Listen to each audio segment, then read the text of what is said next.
agaasimaha fulinta ee komishanka xakamaynta HIV/AIDS-ka ee Somaliland Axmed Cabdi Ismaaciil iyo maamulka gobolka Togdheer ayaa maanta si wada jir ah xariga uga jaray xarunta komishanka ee xakamaynta HIV/AIDS-ka ee Somaliland ee uu ku yeelan doono magaalada Burco ee xarunta gobolka Togdheer.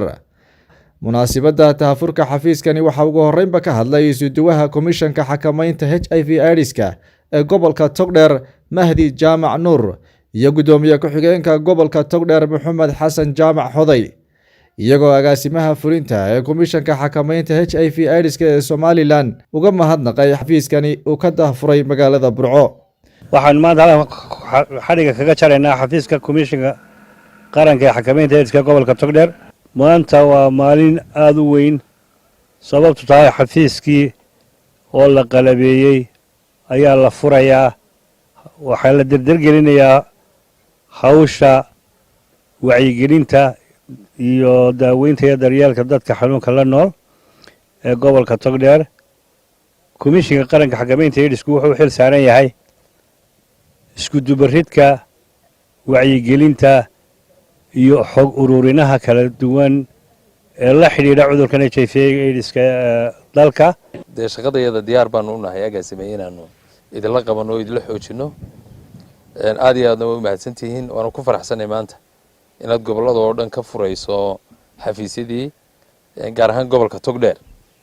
baahi weyn baa loo qabay waayo xanuunkani wuxuu u fidayaa si sahlan. mar kastoo abaaruhu dhacaan ama baraka u dhaco ama maandooriyaasha iyo maxay ahayd waxyaabaha dadka qalbigooda dooriyaa ay bataba waxa weeye xanuunkani uu ku hoos jira. marka sidaa daraadeed aad baanu arrintaa kaga mahadcelinaynaa. dhinaca kale agaasimaha fulinta ee komishanka xakamaynta HIV/AIDS-ka ee Somaliland Axmed Cabdi Ismaaciil ayaa ku dheeraaday dadaalka ay ku bixiyeen sidii magaalada Burco looga dahfuri lahaa xafiiskani komishanka xakamaynta HIV/AIDS-ka ee Somaliland.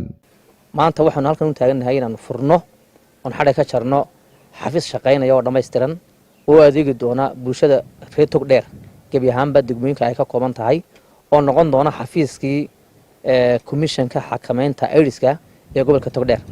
xafiiskaas oo runtii dadaalkiisa iyo shaqadiisa uu lahaa Mahdi oo muddo badan soo shaqeynayay laakiin aan haysan facility-gii iyo wixii lagu shaqeynayay. maanta waxa uu dhameystiran xafiiskii iyo shaqaalihiisii. darteed waxa weeye waa ballaaran oo la shaqeyn heer gobol iyo heer degmo labadaba. waxaan rajaynayaa insha Allah tacaala ujeedkii loo sameeyay komishan waqti dhow la gaaro oo ah in wadankeena xakameeyo oo uu dhimo in dadkeenu ay xanuunkaasi u asiibo. inta waa asiibana inaynu markaa waxaan daryeel iyo daweyn iyo soo dhaweyn intaba loo yeesho.